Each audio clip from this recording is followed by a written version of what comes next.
초스피드 스터디 시작하겠습니다. 오늘은 좀 내용이 숫자가 좀 많이 다뤄질 수밖에 없는 그런 내용인데요. 재개발, 재건축을 비롯해서 이제 토지 등 소유자가 조합을 결성해서 사업을 할 때 사업성 분석을 하죠. 결국은 추가 부담, 조합원 입장에서 본다면 추가 부담금 계산을 하기 위한 건데 그 계산을 어떻게 하는지 좀 보여드려 보도록 할게요. 조합에서 동의서를 거둘 때 이제 이런 것들을 먼저 보여줘요. 그래서 글자가 좀 작아서 안 보이긴 하는데 뭐 대지 면적이 어떤데 얼마큼 짓게 되고 그다음에 뭐 철거비라든가 공사비는 얼마 들고 그래서 뭐총 비용이 얼마 들고 그래서 조합원 한 명당 부담금이 얼마다 막 이제 이런 것들을 동의서 뒷장에 첨부하도록 법에 명시가 돼 있거든요. 이게 사실 우리가 미리 해볼 수가 있어요. 그래서 이걸 우리가 미리 해보자는 차원에서 제가 이런 미리 해본다는 의미가 있죠. 미리 해봐야 내가 이 지역을 투자할 건지 말 건지 알 수가 있는 거죠.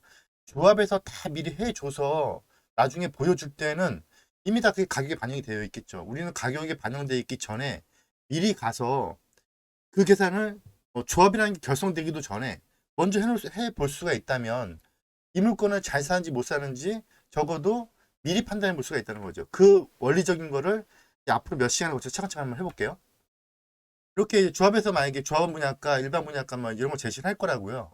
그래서 뭐 비료율이 몇 프로, 뭐 이건 나중에 배우게 될 거예요. 그래서 한 명당 뭐 계략적인 분담금이 뭐 기준층이 감정평가 얼마 나왔을 때 계략적인 분담금이 뭐 한 사람당 얼마씩 낸다든지 이런 것들을 보통은 뭐 이제 일반 분양가를 한 100으로 잡으면 이제 조합 분양가 한 80% 일반적인 관례죠.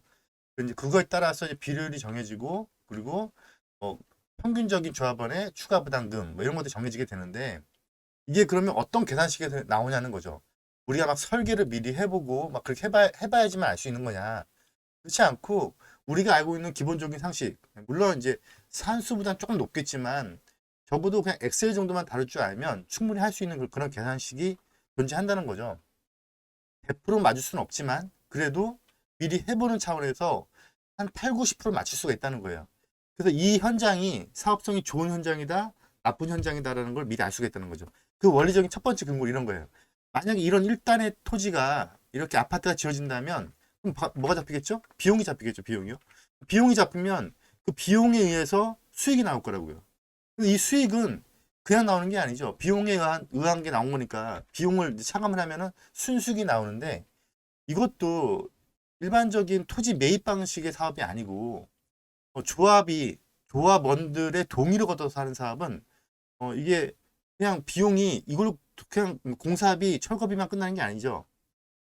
해당 땅값을 계산해야 그 땅값이 전체적인 비용의 몇 프로를 차지하는지 알게 될 거라고요. 그 땅값을 계산하는 거를 종조자산가치 평가라고 불러요. 그게 조합의 입장에서는 토지 매입비로 간주가 되는 거고요.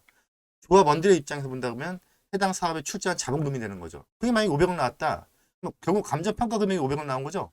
그럼 감정평가 금액이 500억 나왔다는 얘기는 조합의 입장에서는 토지 매입비가 500억 나온 거예요. 그러면은 500억의 땅을 사서 500억 공사비 들여서 1000억 나왔으니까 이건 또이또이 사업이죠. 사업이 성공한 게 아니라고요. 그래도 성공을 했죠. 왜죠? 낡은 집들이 새 집으로 바뀌었으니까.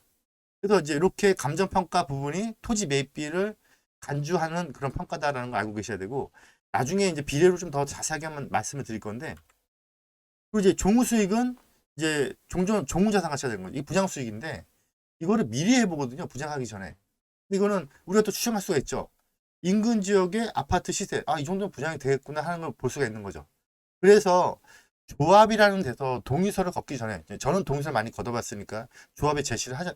조합 측의 입장에서 조합원들한테 동의서를 써 주십시오. 라고 이제 구청한테 승인을 받아서 조합원들한테 제시를 하거든요. 그 제시하는 저도 방법이 있겠죠.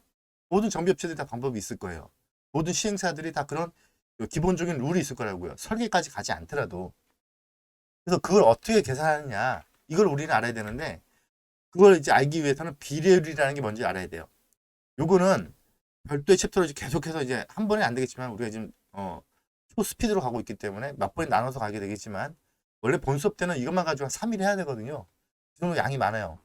3시간 정도 분량으로 해가지고 한 3일 정도 수업을 할 정도로 양이 많은데 그래서 이제 우리는 초스피드하게 가보자고요. 이게 어떻게 구성이 되는지는 또 별도 챕터로 나가볼게요. 앞으로. 그래서 우리는 조합에서 모든 내용들을 다 완벽하게 하기 전에 우리의 심증적으로 한 8, 90% 정도의 추정치만 가지고 한번 해보자는 거죠. 근데 그때 계산에 쓰여질 기본 데이터, 밑 데이터는 우선 주변 시세만으로 보고 판단을 하는 거고요. 그 다음에 우린 감정가를 할 수가 없죠. 감정평가사가 감정하는 단계가 아니니까. 그래서 공시가로만 먼저 추정을 해보자고요. 그 이유도 있어요. 왜 그렇게 해야 되는지에 대해서. 그건 이제 차차 설명을 드리기로 하고, 오늘은 이제 기본 큰 틀을 잡았으니까요. 이제 다음 시간부터 우리가 분양가를 추정해서 주변 시세 가지고 그 다음에 비례를 뽑아내서 조합원 개별 분담금을 뽑아내는 거를 차근차근 한번 나가보도록 할게요. 수고하셨습니다.